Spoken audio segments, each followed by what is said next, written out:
Thank you. Next, we're going to meet a remarkable woman who trained flying aces in World War II.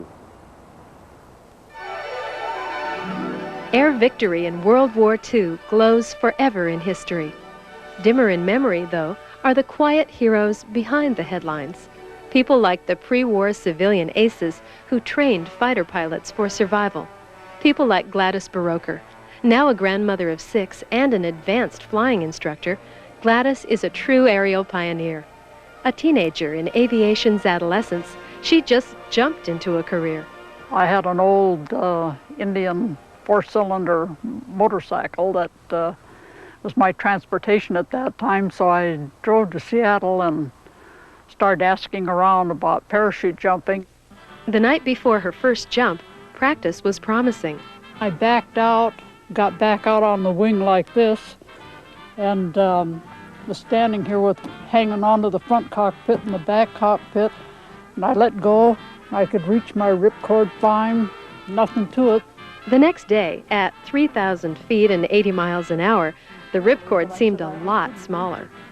And I tried about 3 times and decided, I know I can't reach it. Shall I go down and face all those people on the ground, or shall I commit suicide? And I decided to jump. Gladys landed on her feet, but her heart was in the sky. At 18, she learned to solo fly in 5 hours, still the shortest recorded pre-flight training period in America. Planes then, like these at Idaho's Silverwood Air Museum, were simpler and tested skill. They had the minimum of instruments in them. They had an altimeter, a magnetic compass, a tachometer, but the difficulty was judging airspeed, of course. You learn to listen to the sound of the wind through the wires. That's what they mean when they say fly by the seat of your pants.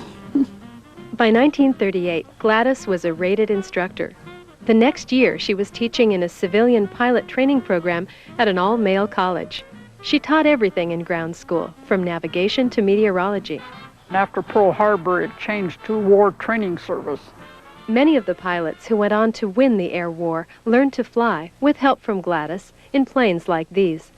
And she was a teacher of teachers, an aerobatics mentor to Navy fighter instructors. As a jumper and wing walker, Gladys accepted that people were paying to see a woman risk her life, and men risking their lives in combat came to accept her as instructor. Always had real good rapport with the students, and by the time we were finished, if they had any thoughts at the beginning, I'm sure they were gone by the time they finished their training. 1,200 students, men and women, have soloed after training with Gladys during 51 years of teaching. Her favorite trainer is the classic, sturdy Stearman Cadet. 10,000 were built for male, Army, and Navy service. Starting a Stearman is a hands-on experience. And it's a no-no to do this without checking and make sure the switch is off. But you'd get it up like this and swing it through. Starting to fly, she says, is easy. Just have to have the desire. Just go at it. It's an attitude that sent war pilots to victory. It's the way Gladys goes at the challenges of life. Pioneer, stunt woman, teacher, ace of the skies.